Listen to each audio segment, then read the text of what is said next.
there actually is a much better solution,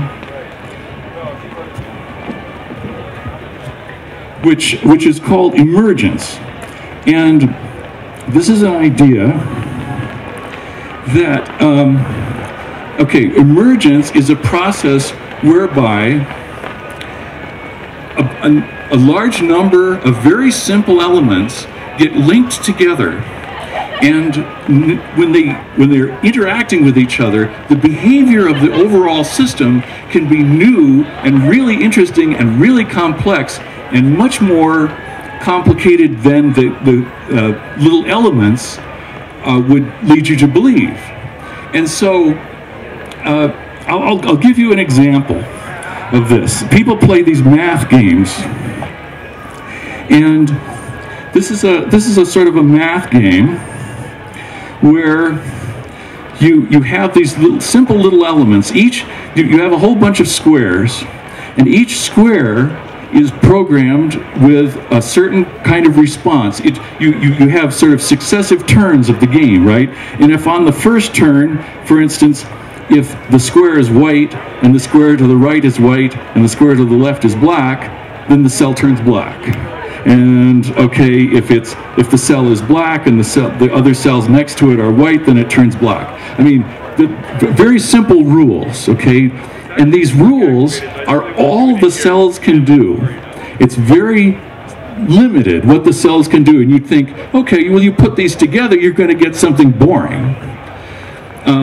Because the cells are so simple. Okay, but when you actually play the game, and you say, I'm going to put one black cell in the center, and then I'm going to take a turn and take another turn and take another turn, and all these rows as they go down, there's the successive turns of the game, the pattern gets more and more complicated, and it gets complicated in interesting ways. So for instance, if I take that same picture now and I go many turns, I go down and down and down and down, and we look at these patterns that it's starting to produce. Over on this side, it's kind of organized. It looks like you could almost predict what's going to happen. This looks a little bit boring. But over here, you can't really discern a pattern. It's too complex. See, and it's surprising that a simple cell, when you get a bunch of them together, it starts doing something which surprises you. Now, if I was to take these squares and make them the keys on a keyboard of an organ, and I was to say, when they're black, it'll press the key, and when it's white, it releases the key, it produces a certain kind of music. And so I have an example of that type of music, which we can play now.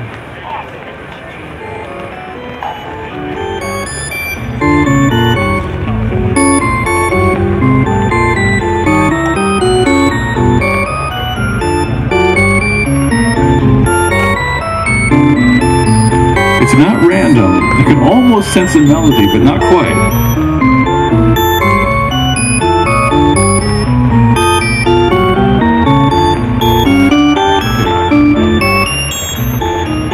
Okay, so that's this music that's produced by these really simple cells interacting with each other. And so you have a sense of complexity. You have a sense of, gee, that's a lot more interesting, if you like modern music, a lot more interesting than you'd expect. And the idea is that this happens in nature all the time, okay? And maybe the mind is such a phenomenon. I'm making a huge leap.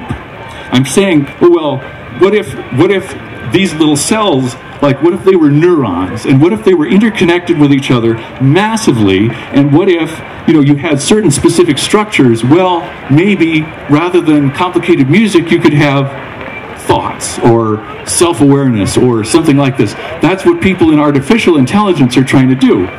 Okay, but what I'm trying to where I'm going with this is, I think I can use some kind of a mechanism to elevate the mind above the physical plane a little bit and make it a little bit more free.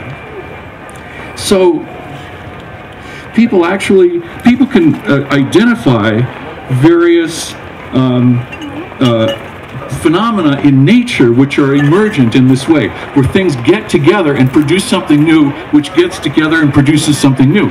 So you know, atoms, studied by physics, they get together and produce molecules. Molecules are actually a lot more interesting, more complex, and they do more neat things. I mean, you know, think of proteins and DNA and stuff, but then, of course, we get into cells.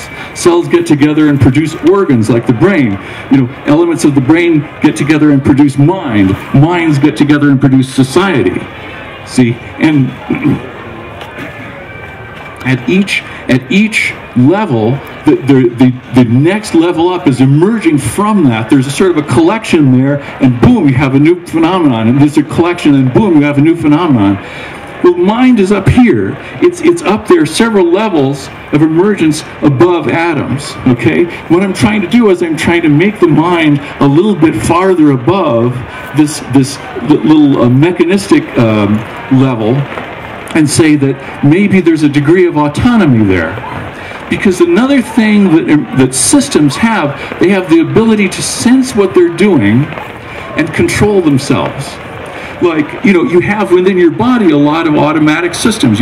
For instance, you sweat because your body is trying to keep its temperature constant. There's an automatic system in there that, irrespective of whether it's hot or cool outside, your body regulates its temperature.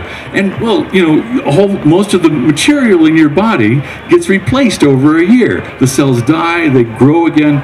Why is your body the same shape? Why are you the same person? Well, because your body's a system which is self-maintaining. It's trying to keep itself together.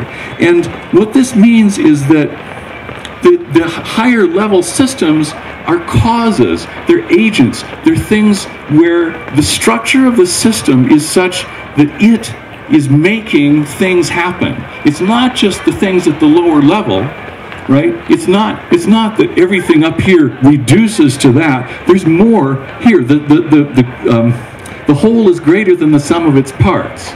Okay, so things at the upper level can cause things to happen at the lower levels, and the lower levels can also cause things to happen at the upper levels.